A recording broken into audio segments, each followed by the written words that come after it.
పరీక్షితుడు సంపూర్ణ జీవితం. జననం, కుటుంబం. పరీక్షితుడు అర్జునుడి కుమారుడు, అభిమన్యుని మరియు ఉత్తరాదేవి కుమారుడు. మహాభారత యుద్ధం చివరలో అశ్వత్థాముడు అభిమన్యుని భార్య ఉత్తరా గర్భంలో ఉన్న పరిగణింపబడని శిశువును హతమయ్యేలా బ్రహ్మాస్త్రం ఉపయోగించాడు. ఆ సమయంలో శ్రీకృష్ణుడు తన దివ్యచక్రం ద్వారా ఆ శిశువును రక్షించాడు. కాబట్టి అతనికి పరీక్షితుడు అనే పేరు పెట్టారు, అంటే పరీక్షలో గెలిచినవాడు. బాల్యం. పాండవులు రాజ్యాన్ని త్యాగం చేసి అరణ్యప్రవేశం చేసిన తర్వాత పరీక్షితుని చిన్న వయసులోనే రాజ్యాభిషేకం చేశారు. కురువంశాన్ని కొనసాగించిన గొప్ప వారసుడు అని పెద్దలు పొగిడారు. కృష్ణుడి ఆశీర్వాదం వల్ల ధర్మబుద్ధితో పెరిగాడు. పాలన. పరీక్షితుడు మంచి పాలకుడు, ధర్మాన్ని కాపాడే రాజు. తన పాలనలో ప్రజలు సంతోషంగా ఉండేలా చూశాడు. కలియుగ ప్రారంభంలో దానితో వచ్చే దుర్గుణాలను అదుపు చేయడానికి చాలా ప్రయత్నించాడు. ఒక సంఘటనలో కలియుగానికి ప్రాతినిధ్యమైన వ్యక్తి సింహాసనం దగ్గరికి వచ్చి శరణు కోరినప్పుడు పరీక్షితుడు కొన్ని పరిమితులను విధించి కలికి 4 చోట్ల మాత్రమే నివాసం అనుమతించాడు.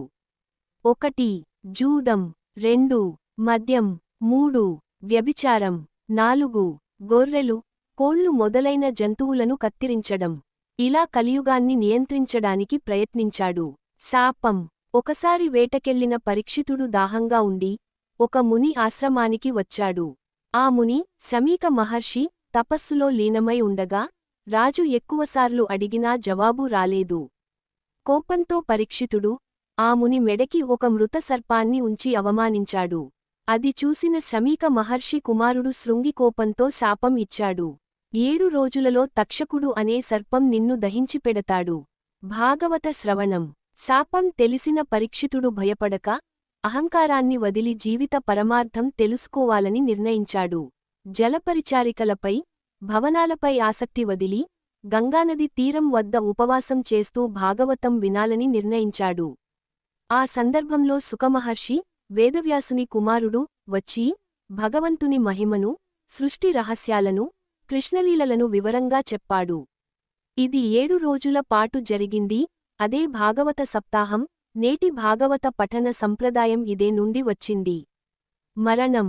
7 రోజులు పూర్తయ్యాక తక్షకుడు అనే భయంకరమైన నాగుడు వచ్చి పరీక్షితుడిని కాటు వేసి కాల్చాడు. కాని అప్పటికి పరీక్షితుడు దేహానికి మమకారం లేకుండా పరమాత్మలో లీనమయ్యాడు. కాబట్టి ఆ సర్పవిషం కేవలం శరీరాన్ని మాత్రమే హరించింది. ఆత్మ పరమ గమ్యానికి చేరింది. వారసులు. పరీక్షితుని కుమారుడు జన్మేజయుడు తరువాత రాజ్యాన్ని చేపట్టాడు. తన తండ్రి పరీక్షితుని మృత్యుకి ప్రతీకారం తీర్చటానికి తక్షకునిపై సర్పయాగం కూడా చేశాడు.